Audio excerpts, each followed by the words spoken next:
জাতির পিতা বঙ্গবন্ধু শেখ মুজিবুর রহমান হত্যা মামলার মৃত্যুদণ্ডপ্রাপ্ত ৬ আসামিসহ ২৬ জনের ফাঁসির দড়ি টানা আলোচিত জল্লাদ শাহজাহান ভূঁইয়ার জানাজা ও দাফন সম্পন্ন হয়েছে। মঙ্গলবার বাদ আসর তার নিজ বাড়ি নরসিংদীর পলাশে সাদুরবাজার ফুটবল খেলার মাঠে জানাজার পর ইসাখালী গ্রামে তার পারিবারিক কবরস্থানে তাকে দাফন করা হয়। এর আগে গত ২৪ জুন সোমবার সকাল ৫:৩০টায় রাজধানীর সোহরাওয়ার্দী হাসপাতালে হৃদযন্ত্রের ক্রিয়া বন্ধ হয়ে তার মৃত্যু হয়। পরে পরিবারের স্বজনরা তার মরদেহ আনতে হাসপাতালে ছুটে যায়।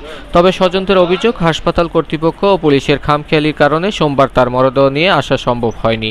পরে মঙ্গলবার সকালে ময়নাতদন্ত সম্পন্ন করে শাহজাহানের মরদেহ দুপুরে তার গ্রামের বাড়ি নরসিংদীতে নিয়ে যাওয়া হয়। পরে বাদ আসর জানাজা শেষে পারিবারিক কবরস্থানে তাকে দাফন করা হয়। মৃত্যুর আগে জল্লাদ শাহজাহান সাভারের হেমায়েতপুরের একটি বাসায় ভাড়ায় বসবাস করছিলেন। সেখানে সোমবার ভোরে তার বুকে ব্যথা উঠলে বাড়ির মালিক তাকে ঢাকার শহীদ সোহরাওয়ার্দী হাসপাতালে ভর্তি করে। পরে সেখানে ভোর ৫টার দিকে তিনি মৃত্যুবরণ করেন।